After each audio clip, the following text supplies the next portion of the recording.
మన పక్కనే వెధవలుండొచ్చు, రాక్షసులు కూడా ఉండొచ్చు. మరీ ముఖ్యంగా ప్రయాణాల్లో కొత్త వారి జోలికి వెళ్ళకపోవడం మంచిది. లేదంటే పెను ప్రమాదాలను మనం కొని తెచ్చుకోవచ్చు. మనం హీరోలా మంచి చేయాలనుకున్నా ఆ తర్వాత మనకు సాయం చేసేందుకు ఎవ్వరూ రారు.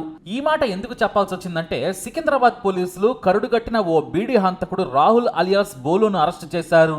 ఇతను నేరాలు చూస్తే మాత్రం వణుకు పుట్టక మానదు. అక్టోబర్ 20 పూణే కన్యాకుమారి రైలు రాత్రి సమయం 7 గంటలవుతోంది. రైలు వేగంగా వెళుతోంది.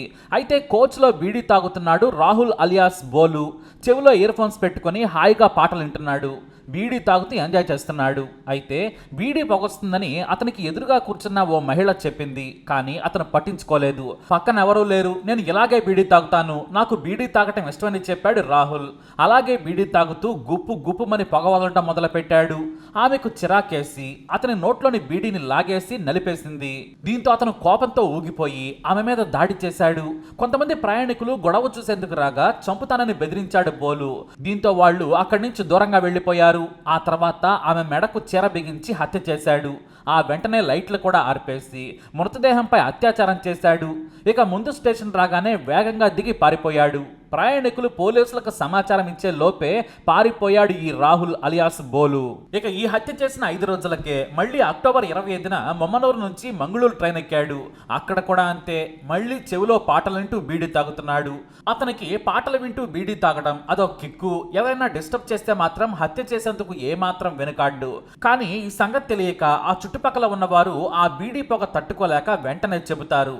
అలానే ఓ దివ్యాంగుడు బీడీ తాగొద్దని చెప్పాడు. కానీ బోలు మాత్రం నీ పని నువ్వు చూసుకో అని సీరియస్ గా హెచ్చరించాడు. రైల్లో బీడీ తాగొద్దన్న కనీస జ్ఞానం లేదా అంటూ సీరియస్ అయ్యాడు. అంతే, ఆ తర్వాత మాట పెరిగింది. రైల్వే పోలీసులకు ఫిర్యాదు చేస్తానని తిట్టాడు. కోపం ఆపుకోలేకపోయిన బోలు వెంటనే అందరూ చూస్తుండగానే తన చేతి సంచిలోని పదునైన వైరును బయటకు తీసి ఆ వికలాంగుడి మెడకు చుట్టేశాడు. గట్టిగా మెడలోనికి తెగే వరకు లాగి దారుణంగా హత్య చేశాడు. ఆ హత్య చేస్తుంటే అందరూ పారిపోయారు. ఆ తర్వాత ముందు స్టేషన్లో దిగి వెంటనే పట్టాల మీదుగా పారిపోయాడు నీచుడు. ఈ హత్య తర్వాత మరో రైలుకి బాంద్రాలో దిగాడు. ఈ హంతకుడు ఎప్పుడూ కూడా స్టేషన్ మెయిన్ ద్వారం నుంచి వెళ్ళడు. పట్టాల మీద నుంచి నడుచుకుంటూ బయటకు దూరంగా నడిచెళ్తాడు. అలానే వెళ్తున్న సమయంలో ఒంటరిగా ఓ యువతి వెళుతోంది. ట్రాక్ వెంబడి ఎవరూ లేరు. దీంతో ఆమె వెనుక వైపు నుంచి గట్టిగా పట్టుకొని పక్కనే ఉన్న పొదల్లోకి లాక్కెళ్ళాడు. ఆమె అరుస్తూ ఉండడంతో నోరు మూసేశాడు. నోరు తెరిస్తే చంపేస్తాను, సహకరిస్తే ప్రాణాలతో వదిలేస్తానని ఆమె మీద పడుకుని రాయి చూపించి బెదిరించాడు. దీంతో ఆమె భయంతో ప్రాణాలు కాపాడుకునేందుకు నోరు తెరవలేదు. కానీ కోరిక తిరగానే ఆ నీచుడు పక్కనే ఉన్న రాయితో తల మీద పదే దారుణంగా హత్య చేశాడు. అయితే ఎవరో వస్తున్న చప్పుడు వినిపించడంతో పారిపోయాడు. కానీ కొద్ది దూరం వెళ్ళిన తర్వాత తన చేతిలో సంచి మరిచిపోయానని ఆలస్యంగా గుర్తించాడు. ఎందుకంటే అందులోనే అతని ఆధార్ కార్డు, బట్టలు ఉన్నాయి. దీంతో మళ్ళీ వెనక్కొచ్చాడు. అప్పుడే ఎవరు లేరని గ్రహించి మళ్ళీ అదే శవంపై అత్యాచారం చేశాడు హంతకుడు. అప్పుడే తన సంచితో పాటు యువతి సెల్ ఫోన్ కూడా తీసుకుని పారిపోయాడు. ఇక మళ్ళీ నవంబర్ 18న కతిహార్ హౌరా రైలులో కూడా సేమ్ ఇంతే. రాత్రి సమయంలో రైలు ఎక్కాడు. ఎంచక్కా అందరూ పడుకున్న తర్వాత బీడీ వెలిగించాడు. అతని పక్కన కూర్చున్న వృద్ధుడు బీడీ తాగొద్దని చెప్పాడు. కానీ అతను వినలేదు. వృద్ధుడు గట్టిగా అరుస్తూ తిట్టాడు. అంతే, కోపంతో వృద్ధుడి తలను ట్రైన్ కేసి బాది చంపేశాడు. అందరూ కేకలేశారు. కానీ ఎవ్వరూ కూడా ఆపే ప్రయత్నమే చేయలేదు. ఆ తర్వాత వెంటనే యథావిధిగా ఆ ముందు స్టేషన్లో దిగి పారిపోయాడు. మళ్ళీ నవంబర్ 23వ తేదీ బళ్ళారి రైల్వే స్టేషన్లో భద్రాచలం రైలు ఎక్కాడు. అక్కడ కూడా లేడీస్ కోచ్లోకి వెళ్ళాడు. అప్పుడే అక్కడున్న మహిళ ఇది లేడీస్ కోచ్ అని చెప్పింది. ఆ తర్వాత స్టేషన్లో దిగిపోతానని చెప్పాడు. ఆమె కామ్గానే ఉంది. అయితే మళ్ళీ అక్కడ కూడా బీడీ వెలిగించి చెవిలో ఇయర్ ఫోన్స్ పెట్టుకుని పాటలు వింటున్నాడు. దీంతో ఆ మహిళ బీడీ తాగొద్దని చెప్పింది. కానీ ఆమె మాటలను పట్టించుకోలేదు. నేను పోలీసులకు ఫోన్ చేస్తానని ఫోన్ తీయగానే ఆమె మీద దాడి చేశాడు. తన దగ్గర ఉన్న టవల్తో ఆ మహిళను హతమార్చేశాడు. ఆమె ఫోన్ తీసుకుని యాదగిరిగుట్ట స్టేషన్లో దిగిపోయాడు. ఈ హత్యలు చూసిన చాలా మంది ప్రయాణికులు ఆ తర్వాత భయంతో దిగి వెళ్లిపోయారు. కేవలం పోలీసులకు సమాచారం ఇచ్చి భయంతో వెళ్లిపోయారు. కానీ హత్యలు చేస్తున్నా కూడా ఎవరు ఆపే ప్రయత్నమే చేయలేదు, కేవలం భయం కారణంగా. అయితే ఈ హత్యల గురించి అన్ని రాష్ట్రాల పోలీసులు అలర్ట్ గా ఉన్నారు. అందరి దగ్గర అతని ఫోటో ఉంది. సీసీ కెమెరాలో బంధించిన ఫోటోలను పంపారు. ఇక రైల్వేలో తనిఖీ చేసినప్పుడు అనుమానంగా కనిపిస్తే వెంటనే పట్టుకుంటారు. అలాగే నిందితుడి పాపం పండింది. తనకు జీవితంలో అత్యంత ఇష్టమైనది ఒక్క బీడీ తాగుతూ పాటలు వినడం మాత్రమే. రెండు, తన ఇష్టాన్ని అవమానిస్తే తట్టుకోలేడు. అలాగే తన బీడీని తన పొగను విమర్శిస్తే మాత్రం అస్సలు ఊరుకోడు. ఆ తర్వాత శవాలపైన కూడా అత్యాచారం చేసి తన కోరికను తీర్చుకునే రాక్షసుడు ఈ బోలు. మామూలుగా అతన్ని చూస్తేనే ఎవరైనా భయపడాల్సిందే. రూపమే క్రూర మృగంలా ఉంటుంది. ఇక పోలీసులు కూడా అతని గురించి వెతుకుతూ ఉన్నారు. అయితే ఇక్కడ బోలు ఇష్టమే అతన్ని పోలీసులుగా పట్టించింది.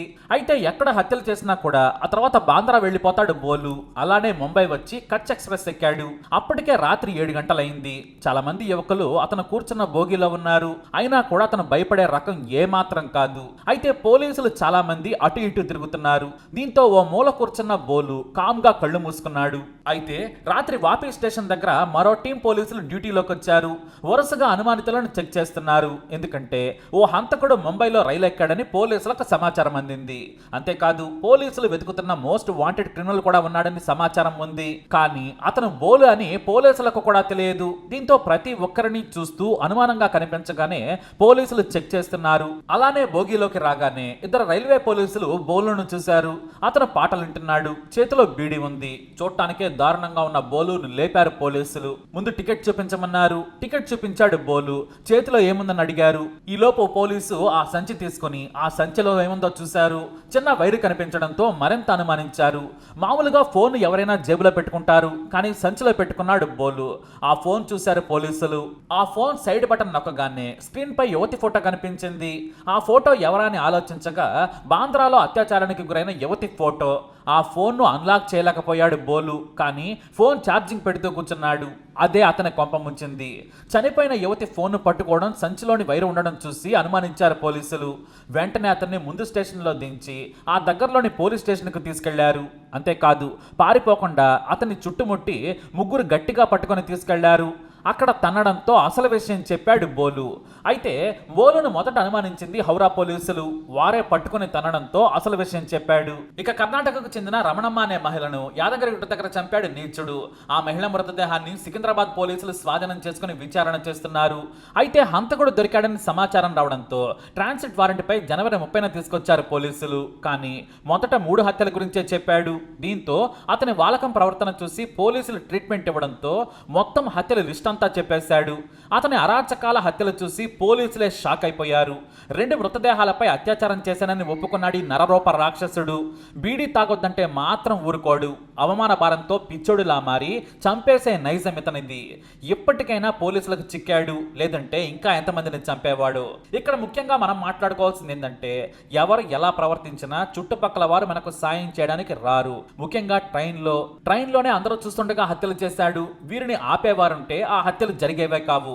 అందరూ కలిసి పట్టుకున్నట్టయితే ఆ రోజే పోలీసులకు చిక్కేవాడు. కానీ ఏం లాభం? మనం మంచి చేయాలనుకున్నా ఆ తర్వాత మనకు సాయం చేసేవారు వస్తారా రారో తెలియదు. ఎందుకంటే బోలు లాంటి కరుడుగట్టిన నేరస్తులు సొసైటీలో చాలా మంది ఉన్నారు. మనం జాగ్రత్తగా ఉండాలి. కానీ అందరూ కలిసికట్టుగా ఉంటే మాత్రం ఇలాంటి వాడిని అక్కడే హతమార్చొచ్చు. మరి మీరేమంటారు? మీ అభిప్రాయాన్ని కమెంట్ ద్వారా తెలియజేయండి.